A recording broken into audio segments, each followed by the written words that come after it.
Hello and welcome, this is Dawn. In today's video, we're going to be doing some Copic coloring, and I'm going to show you how you can get great results without a ton of markers. So for each element or color here on the card, we will be using 2 shades of one color. So sometimes I'll pull out a third if I need more contrast, but for the most part, each color I'm going to use 2 markers, a light and a dark. Now I'm using the W+9 Flora and Fauna 3 stamp set today. I love these images. They're nice and big, and they were designed for coloring, either watercoloring, markers, colored pencils, what have you. There's just enough detail in there to guide you on how to color them, but not so much detail that it's distracting. Now I have stamped these in antique linen distress ink because I want to do no line coloring, and that means I want the lines to disappear in the final image. Now for the bird, I'm going to use E30 and E23. It's going to be my light brown and my dark brown. But before I get started on that bird, and this is important, I want to make sure that I preserve that eye and the beak. This is a bird, and once you get coloring, because I'm using such a light ink, I could lose the placement of that eye, and trying to put it back in afterwards can be difficult, especially if you don't get it in just the right spot. Trust me, I've done it. It looks a little wonky. So I'm using W8 to just, is it 8? Yeah, I think, no, maybe I do W5. I'm using a mid-tone gray to map in his eye and his beak. Now I'm also going to map in the wings. Okay, so there's some darker markings on the wings, which in the illustration there you can see over to the left. It shows you that the wings are tucked one underneath the other because he's looking back at us, and those wings are tucked, they're crossing. So what I'm going to do is I'm going to use the darker marker, the E23, and I'm going to map in some of the darker markings on the wing, and then also map in some of the directional lines of the wings. Again, this is going to help me retain that detail portion, because once I start adding all of the color, it's very easy to lose those detail lines. So I go ahead and I map them in now so that I don't end up at the end with a bird who has only one ring and an eye in a weird spot. It looks really funny. Trust me, I've done it. So that's my pro tip here. Map in any details that you need. Map them in before you start adding your all over color. Okay, so I don't know if I mentioned, but I'm working on a heavyweight coated paper here. I believe this is Simon Says Stamp 120-pound cardstock. I really like this paper particularly because I really like this paper in particular because you can do a 1-layer card with Copics with this paper if you so choose. It does not bleed through, but you still get great blending on this cardstock. So if that's something that you like, I would highly recommend it. So now I'm going in with that E30. I'm going to put down my first layer of color, and I use this to map out my darker spots. I am going to put down color in all of the areas where I know there will be either a mid-tone or a darker shade, and I'm leaving some white of the paper. Now the reason I do this is because when you layer Copics, they are transparent, so the more layers of one color that you put on top of the other, it progressively gets darker.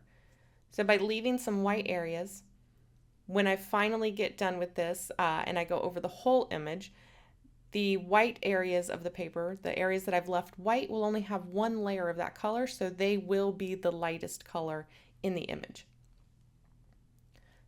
All right, so I'm taking that, again, that E24, I think it's E24. I'll have all of the products listed down below. And now I'm mapping in some little feathery spots. I'm just using the tip of the marker and I'm doing a flicking motion. And I'm using the stamp, the illustration, as my guide. So there are some little indications of texture drawn into the stamp, and I'm using those as my guide on where to put these little darker flicks. You'll also notice that I'm making sure that my flick marks are going in the direction that the feathers would be growing.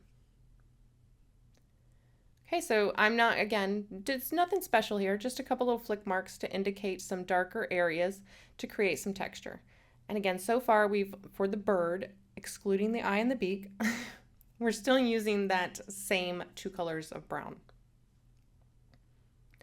Now I do color this whole image, and I am going to go back and forth in this video between real time and fast speed. So right now I'm showing you everything in real time. And then once I get down this first layer and I go through the first round, I will go into fast motion because it's a pretty long video, I'm not gonna lie. And I've managed to cut it down to about 22 minutes because it's about 3 hours of footage and ain't nobody got time for that. Unless of course you do, and then if you wanna watch me color things like this live, that's what our Facebook group is all about. So now I am taking again that lighter E30, and I'm using that to pull that darker color out. So for me, I compare it to kind of similar to the way I might watercolor some images. I will use one brush loaded with pigment, put down a little bit of pigment. Here, that would be the darker marker. And then I will use a brush with just water on it to pull that pigment out into the areas that I want. Here, that would be the lighter color. So Copic markers, they are alcohol based. So if you have a brown and then you have a light brown, the light brown color has more solvent, more alcohol base in it, less pigment or less ink. So the darker one has more ink and the lighter one has more alcohol in it. So alcohol is going to break down that color. So essentially, I'm using the darker color to lay down some ink, then I'm using the lighter marker to break down that color and pull it out and blend it. And by doing that, I'm going to get different levels and depths of that darker color. And that's how I'm able to achieve a very soft, washy, almost watercolory look with just these 2 markers. So here you can see I've gone into fast motion now, and all I'm really doing at this point is intensifying the dark areas that I mapped in earlier. So I will take the dark marker and just intensify them. See, I'm going right back over a lot of those same areas. Then I use the lighter color to kind of pull that out.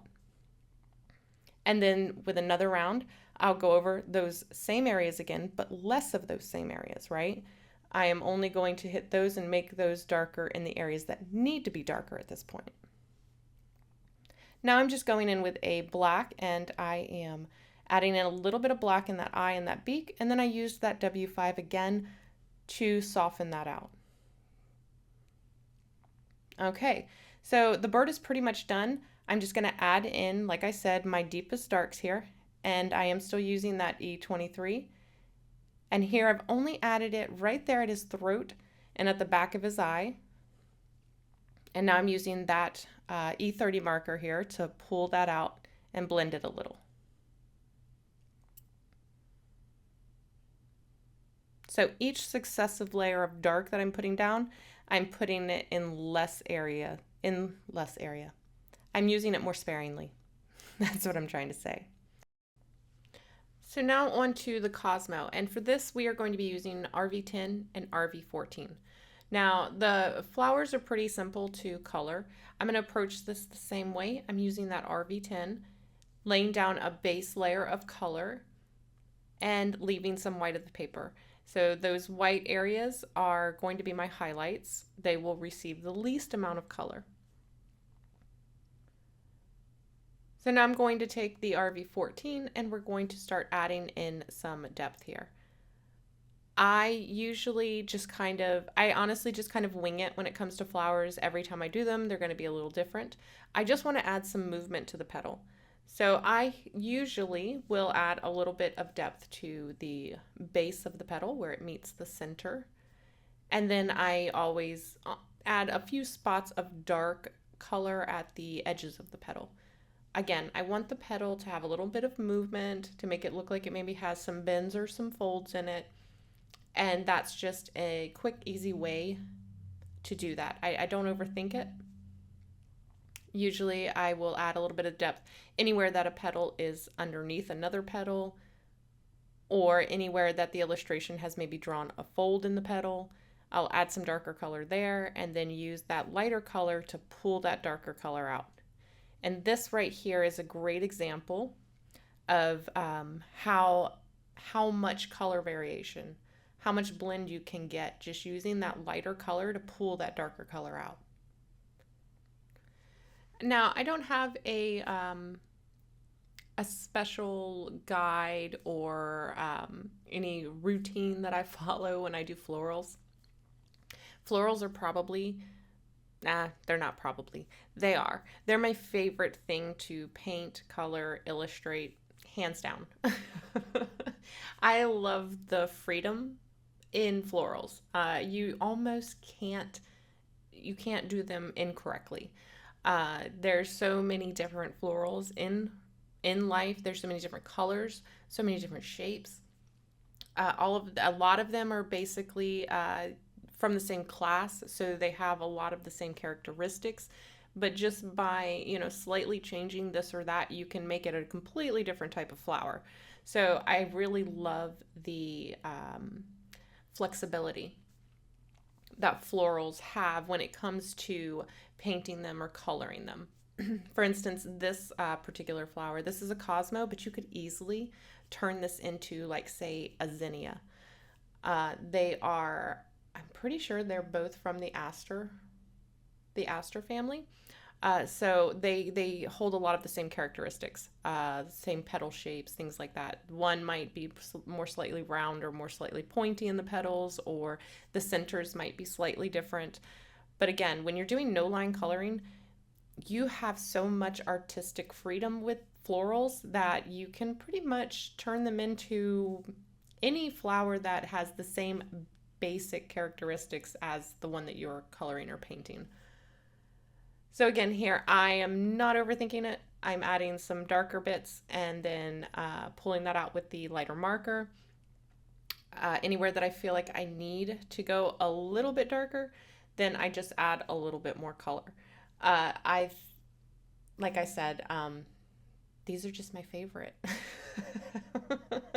Hopefully you enjoy florals as well, because we do a lot of them here on this channel.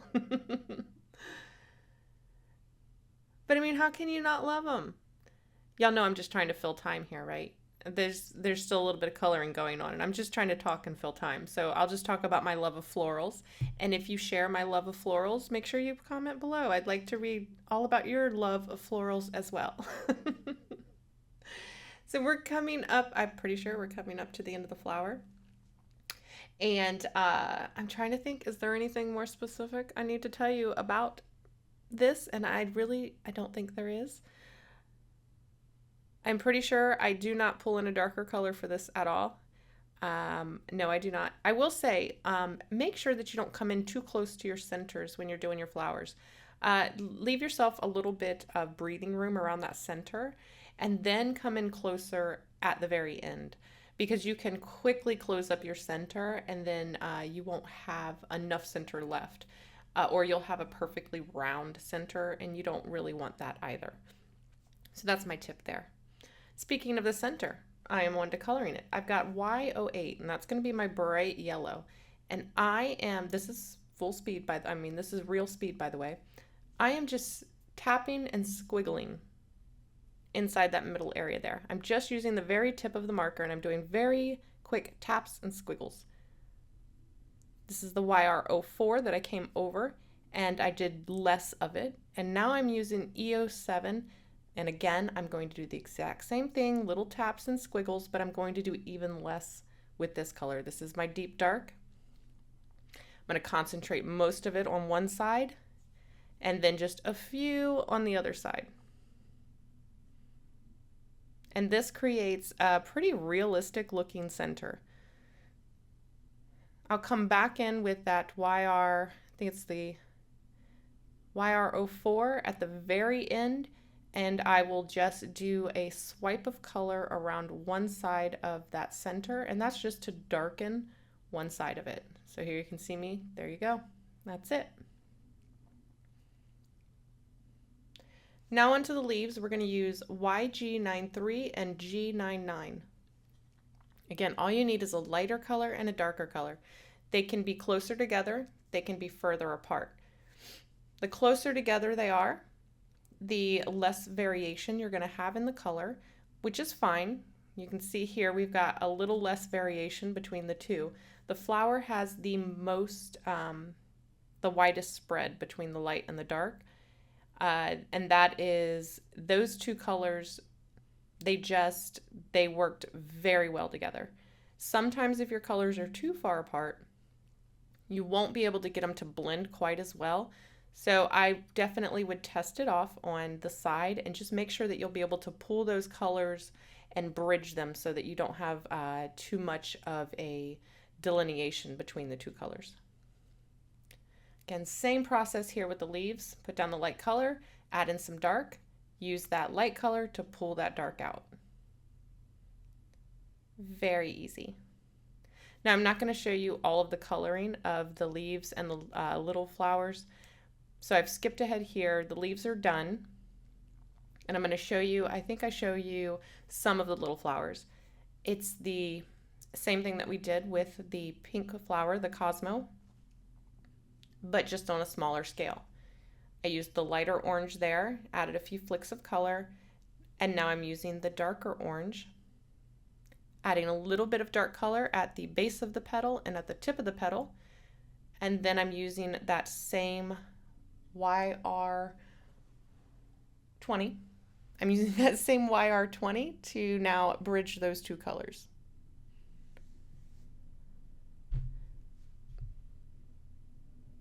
And you can do that, you can go back and forth as many times as you want.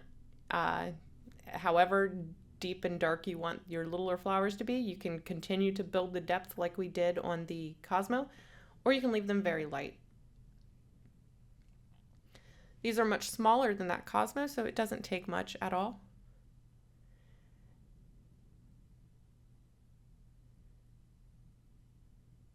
And I'll continue around the rest of the image and just do the rest of the flowers. Now I will say that that first flower is not my favorite, but it was the first one, so I was getting the hang of exactly what I wanted to do. All the rest, I really like how they turned out. That was, I got my practice out on that first one. And for the center of these, I used that same YR, what was that one? It'll be linked below, but that rusty color, I think it was an E. I used that to just dot and squiggle the center. And then I used, there it is, E07. Just few little dots and squiggles. And then I came in with the RV99 and just added the tiniest bit of depth to those, just super tiny on that. So now we're going to add in the background. I'm using B000 and was that BG70? I think that was BG70. I should probably write these things down. I'm going to add in a very light, washy, airy background. So just like before, we're going to lay down that darker of the two. And now I'm going to use the lighter of the two to just pull and soften that color. Now, I am not going to go around and outline this whole image with the darker color. Instead, I'm going to, in some areas, I'm going to use a lot of the lighter color, and then I'm going to add pops of the darker color here and there, because again, I want it to look like sunlight is shining through the background. So I need those almost what you would imagine to be like rays of light, but not harsh drawn rays of light. I need those bright breaks of light. So that's how I approached this. And you can see it here, how some areas are dark, some areas are lighter, and it's almost streaky. And it gives the illusion of maybe light breaking through in the background. And I just love the way this turned out. Okay, now onto the foiling. Now I love this Spellbinders hot foil plate here. Beautiful design. This is their Splatter Sentiments, and I want to use that big bold frame. I am not going to film, we're not going to go through the whole foiling thing here because the focus of this video is the Copic coloring, and if you're interested in more foiling videos, let me know and we can do some more foiling. But here I'm going to use that large frame, and instead of wasting one large sheet of foil and running the risk of over foiling in the center, over all of that Copic coloring, I am going to cut little strips and I'm going to lay them along the edges and tape them in place. So I'm not going to lie, I was holding my breath here. I did test it on another card, and I'll show you that card here at the end, but I was still holding my breath. So instead of using the green mat and the clear mat, this is 120-pound paper. I'm going to use a piece of printer paper folded in half and the clear mat to send this through my die cutting machine. Now, it is thicker paper, and I found that by lightening my shim, making my shims a little thinner, that I was able to get enough pressure to foil, but not over foil. And admittedly, there is a little bit of underfoiling, but I will take underfoiling over overfoiling any day, especially when it comes to these Copic colored pieces. You can see there I'm pointing to that top. And I am pretty positive it's because I didn't put this at enough of an angle. So whenever you have large areas, or thin lines, I should say, large thin lines, it can be difficult to get the amount of constant pressure. What happens is if it's straight horizontal and you run it through your die cut machine, the roller will just pop right over that line without putting the proper amount of pressure. So if you can put it at an angle, like I'm holding it right now, if it can go through the die cut machine at an angle like that, you will get the roller bar on the hot plate longer and more evenly, and you should get a better impression. But again, because my piece here was so large, I could only get it at so much of an angle. I also used the birthday here that's also included in that Spellbinder set, and that foiled perfectly. Again, I was crossing my fingers and holding my breath, but it came out wonderful. Okay, so here is the finished card that we just did. I love it. I finished it off with the little wishes, which is also in that Spellbinder set. Did that one on a separate piece and then cut it out and popped it up. And then I made another card, and it's actually where this video came from. I colored the start of this image in a Facebook Live in our group, and I was demonstrating this technique. So since I already had this, I went ahead and finished it out. And this is the one that I did the testing of the foiling on to make sure that that would work. And I was pleasantly surprised. So I hope you enjoyed today's video. Hopefully you learned something. And if you did, make sure to give this a thumbs up and leave me a comment below. Thanks so much for watching, and I will see you next time. Bye.